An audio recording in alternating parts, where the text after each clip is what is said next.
BRS దశాబ్ద పాలన ఒక నవశకం. సరికొత్త పునాదుల మీద ఒక పసిబిడ్డ రాష్ట్రం. హిమాలయమంత ఎత్తుకు ఎదిగిన ఘనచరితం. తొలి ముఖ్యమంత్రి కేసీఆర్ అపురూపంగా నిర్మించిన బంగారు తెలంగాణ. యాదాద్రి క్షేత్రం మొదలుకొని శ్వేత సౌధం సచివాలయం వరకు ఎన్నో గొప్ప కట్టడాలు, మరెన్నో నవ నిర్మాణాలు. మీ ఫోన్లో ఒక్క స్కాన్ చేస్తే చాలు, ఆ వండర్స్ అన్నీ మొబైల్ తెర మీద ప్రత్యక్షమవుతాయి. కేసీఆర్ ఆనవాళ్లను, ఆ సోషల్ ఇంజనీరు సృష్టించిన అద్భుతాలను మీకు కళ్ళకు కట్టినట్టుగా చూపిస్తాయి. చూస్తే గూస్ బంప్స్ ఖాయం. ఎగ్జైటింగ్గా ఉంది కదూ. ఆ వండర్ఫుల్ ఎక్స్పీరియన్స్ గురించి మా ప్రతినిధి లిబిల్ రెడ్డి మీకు మరింత డీటెయిల్గా వివరిస్తారు. ఓ టు లిబిల్. చరిత్ర తెలుసుకోవాలంటే శాసనాలు చదవాలి, పురాతనాలు వెలికి తీయాలి. కానీ ఇప్పుడు టెక్నాలజీ మారింది, ట్రెండ్ మారింది. నేటి యువతకు అనుగుణంగా ఇవాళ ఒక నూతన టెక్నాలజీతో మన ముందుకు వచ్చారు రాజు అండ్ వైష్ణవి. అయితే ఈ టెక్నాలజీ ఏ విధంగా ఉపయోగపడతాయి, టెక్నాలజీ ద్వారా ఏం తెలుసుకోబోతున్నాం? ప్రధానంగా స్వరాష్ట్రం సాధించుకున్న తర్వాత గత 10 సంవత్సరాల్లో చేసిన అభివృద్ధి కార్యక్రమాలని వీరు ఎందుకు ఎంచుకున్నారు, ఇవన్నిటి గురించి మనతో మాట్లాడడానికి ఈ టెక్నాలజీ రూపకర్త రాజు ఉన్నారు. చెప్పండి, ప్రధానంగా ఇవాళ మీరు తీసుకున్న టెక్నాలజీ ఏంది, టెక్నాలజీ ఏ విధంగా పనిచేస్తుంది? మేము వ్యూర్.live నుంచి వచ్చామన్న. సో ఈ టెక్నాలజీ అనేది మనకి తెలంగాణ రాష్ట్రం ఏర్పడి ఇన్ని సంవత్సరాలు అయినాక కూడా మన ఇప్పుడు రీసెంట్ జెన్జీ యువతకి తెలంగాణ ఎలా ఏర్పడింది, దాని వెనకాల కష్టమైంది, దాని తర్వాత ఈ 10 సంవత్సరాలు అభివృద్ధి కార్యక్రమం ఎలా జరిగాయి, ఎవరు చేశారు అన్న పూర్తి అవగాహన లేదు. కాబట్టి దాన్ని క్లియర్గా ఒక వీడియో రూపంలో ఫుల్ ఇన్ఫర్మేషను ఒక బ్రౌజర్ నుంచో ఒక బుక్ నుంచో డైరెక్ట్గా స్కాన్ చేయగానే వాళ్ళకి ఆ ఇన్ఫర్మేషన్ మొత్తం అందేలాగా మేము ఈ టెక్నాలజీని రూపొందించాం. ప్రధానంగా మీరు అంటే గత 10 సంవత్సరాల బీఆర్ఎస్ ప్రభుత్వంలో చేసిన ఏ అభివృద్ధి కార్యక్రమాలను తీసుకున్నారు, వీటి వెనుక దాగి ఉన్న ఫలితాలు ఏంటి? తెలంగాణ ఏర్పడ్డప్పటి నుంచి మనకి ఎన్నో అభివృద్ధి కార్యక్రమాలు మనం చూస్తున్నాం అన్న. ఇప్పుడు నేను నా చిన్నప్పటి నుంచి పుట్టి పెరిగింది హైదరాబాద్లోనే. కానీ హైదరాబాద్లో అప్పట్లో డెవలపింగ్ ఐటీ సెక్టర్ నుంచి ఇప్పుడు one of the top IT సెక్టర్స్కి చేరుకోవడం, దానికి మనకి మన టీ హబ్ కానీ ఫైనాన్షియల్ డిస్ట్రిక్ట్ కానీ మనకి ఎంతో సహకరించినాయి.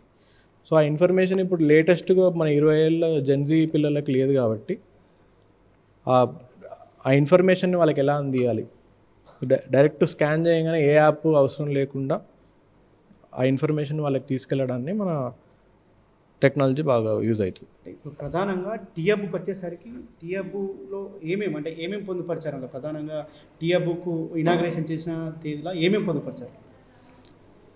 ఇప్పుడు టీహబ్ స్టార్ట్ చేసింది మన కేటీఆర్ అన్న. ఆయన ఐటీ మినిస్టర్గా ఉన్నప్పుడు ఒక సామాన్య ఇంజనీరింగ్ స్టూడెంట్ బయటకు వచ్చి ఉద్యోగాలు లేకపోతే కొత్త కంపెనీ స్టార్ట్ చేసి ఎలా గ్రో అవ్వాలి అని తెలియని దీంట్లో మన టీహబ్ చాలా సహకరించింది వాళ్ళకి. ఎన్నో పెద్ద పెద్ద కంపెనీలు టీహబ్ నుంచి బయటకు వచ్చినాయి.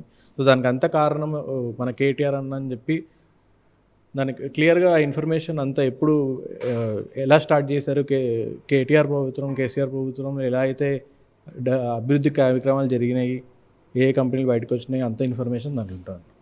నెక్స్ట్ ప్రధానంగా మీరు సెక్రటరియట్ ఎంచుకున్నారు. ఇది సెక్రటరియట్లో ఈ ఫోటోను స్కాన్ చేస్తే ఏమేమి ఇన్ఫర్మేషన్ వస్తుంది?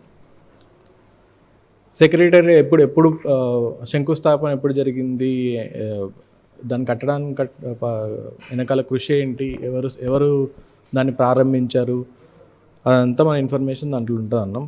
అదంతా జరిగింది లాస్ట్ 10 ఏళ్లలోనే. కాబట్టి మన కేసీఆర్ అన్న కేటీఆర్ ఇన్ఫర్మేషన్ అంతా దాంట్లో ఉంటుంది.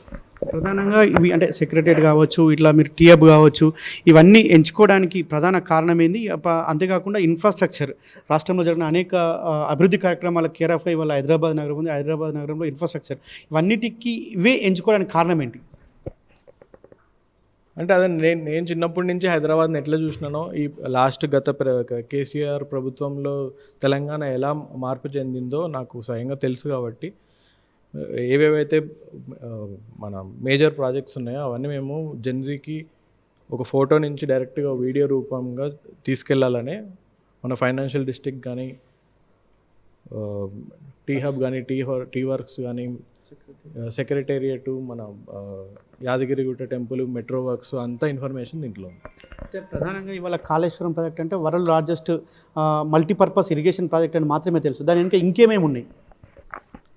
అది ఇప్పుడు ఈ ఆర్ట్ వర్క్ల నుంచి మన కాళేశ్వరం అనేది world's largest lift irrigation project అన్నది బేసిక్ ఐడియా వస్తుంది. కానీ దీని వెనక ఎన్ని బ్యారేజీలు ఉన్నాయి, ఎన్ని పంప్ హౌస్లు ఉన్నాయి, ఎన్ని లక్షల టీఎంసీలో నీళ్లు ఎక్కడో కాళేశ్వరం నుంచి హైదరాబాద్కి కానీ మన తెలంగాణ మొత్తము నీళ్లు షార్టేజ్ లేకుండా ఎలా వస్తున్నాయి అన్నది ఇన్ఫర్మేషన్ చాలా తక్కువ మందికి తెలుసు.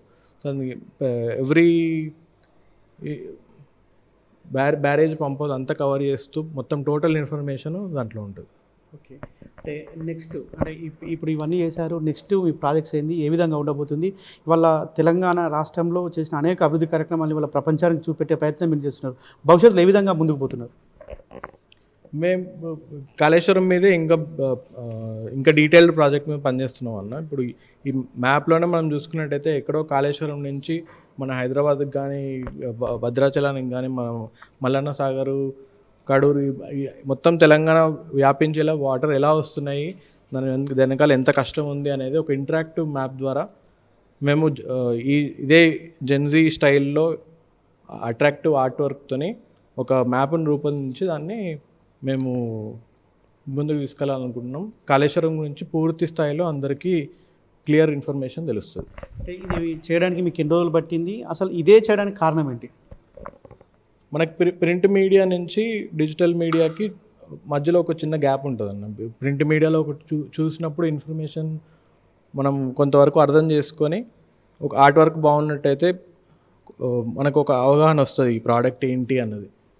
కానీ ఈ బుక్ నుంచి కానీ లేదా ఏదైనా పోస్టర్ నుంచి కానీ ఇంకా ఎక్స్ట్రా ఇన్ఫర్మేషన్ ఎలా తీసుకోవాలి, దీనికి ఒక లేయర్ ఎలా యాడ్ చేయాలి అన్నది మనము దీన్ని చేయడం వెనకాల ప్రధాన కారణం. సో దీని నుంచి మనకి డీటెయిల్డ్ వీడియో కానీ వెబ్సైట్ కానీ వేరే ఎక్స్పీరియన్స్ కానీ తీసుకెళ్ళడానికి మనకి ఈ టెక్నాలజీ బాగా యూజ్ అవుతుంది. ప్రపంచానికి తెలంగాణ ఖ్యాతిని, తెలంగాణ సాంప్రదాయాన్ని, తెలంగాణ ఔన్నత్వాన్ని తెలియజేయడమే లక్ష్యంగా ఈ టీం పనిచేస్తుంది. ప్రధానంగా తెలంగాణలో బతుకమ్మ చరిత్ర ప్రపంచానికి తెలియజేయడం కోసం తెలంగాణలో జరిగిన అభివృద్ధి కార్యక్రమాలే కాదు, తెలంగాణ యాజిటేషన్ ప్రతిదీ కూడా ఒక ఫోటో నుంచి వీడియో రూపంలో నాడు శిలాశాసనం ఏ విధంగా అయితే చరిత్ర ఆనవాళ్లను ప్రపంచానికి తెలియజేసిందో ఇవాళ ఒక క్యూఆర్ కోడే ప్రపంచానికి తెలియజెప్పే విధంగా రూపొందించారు. ఖచ్చితంగా భవిష్యత్తులో మరిన్ని విజయాలు సాధించాలి. ఇవాళ యావత్ కాళేశ్వరం ప్రాజెక్టు దేశానికి ప్రపంచానికి రోల్ మోడల్ అయింది. ఆ రోల్ మోడల్ అయిన కాళేశ్వరం ప్రాజెక్టు యొక్క బరాజులు ఎన్ని, పంప్ హౌజులు ఎన్ని టన్నెల్స్ ఉన్నాయి, ఎన్ని కిలోమీటర్ల గ్రావిటీ కెనాల్స్ ఉన్నాయి, వీటన్నింటినీ కూడా భవిష్యత్తులో తెలంగాణ సమాజానికి, ప్రపంచానికి చూపెట్టే ప్రయత్నం చేస్తున్నట్లు కూడా రాజు అండ్ వైష్ణవి చెప్తున్నారు. కెమెరా పర్సన్ సైదులతో లివిల్ రెడ్డి, టీ న్యూస్, హైదరాబాద్.